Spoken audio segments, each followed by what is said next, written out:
100 തവണ വ്രതം ആചരിച്ചാലും ദാനം ചെയ്താലും സ്ത്രീ ശുദ്ധയാകില്ല. ഭർത്താവിൻ്റെ പാദം കഴുകിയ വെള്ളം തീർത്ഥ സമാനമായി കരുതുന്നവൾക്ക് മറ്റു തീർത്ഥസേവ കൊണ്ട് എങ്ങനെ പുണ്യം കിട്ടാൻ? ചാണക്യൻ്റെ ജീവിത സാഹചര്യങ്ങളാണ് ഈ വരികളിൽ പറയുന്നത്. വ്രതം നോക്കുന്നത് നല്ലത് തന്നെ. എല്ലാ മതവിഭാഗത്തിൽപ്പെടുന്നവരും പലവിധ പേരുകളിൽ വ്രതമെടുക്കുന്നു. പക്ഷേ ഒട്ടുമിക്ക വ്രതങ്ങളും സ്വാർത്ഥതയ്ക്ക് വേണ്ടിയാണ്. തനിക്കോ തൻ്റെ കുടുംബാംഗങ്ങൾക്കോ വേണ്ടി മാത്രം. സമൂഹത്തിന് വേണ്ടിയുള്ള വ്രതം എന്നത് ദാനമാണ്.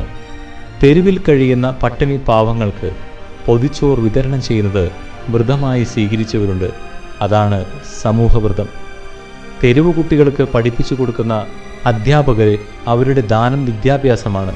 ഇങ്ങനെ സമൂഹത്തിന് ഉപകരിക്കുന്ന കാര്യങ്ങൾ ചെയ്യാതെ 100 വ്രതമെടുത്തിട്ടും കാര്യമില്ല എന്ന് ഗുരു ചാണക്യൻ പറയുന്നു. ജപിക്കുന്ന ചുണ്ടുകളേക്കാൾ പ്രവർത്തിക്കുന്ന കരങ്ങളാണ് വശ്യം എന്ന സ്വാമി വിവേകാനന്ദൻ്റെ വചനം ഇതിനോട് ചേർത്ത് വായിക്കാം. ഭർത്താവിൻ്റെ കാൽ കഴുകിയ തീർത്ഥം എന്ന് അലങ്കാരികമായി മാത്രം പറഞ്ഞതാണ്. ഭർത്താവിനെ പരിചരിക്കുക, പതിവ്രതയായിരിക്കുക, മറ്റു ചീത്ത പ്രവൃത്തികളിൽ ഏർപ്പെടാതിരിക്കുക എന്ന നല്ല അർത്ഥത്തിൽ ഈ വരികളെ കണ്ടാൽ മതി.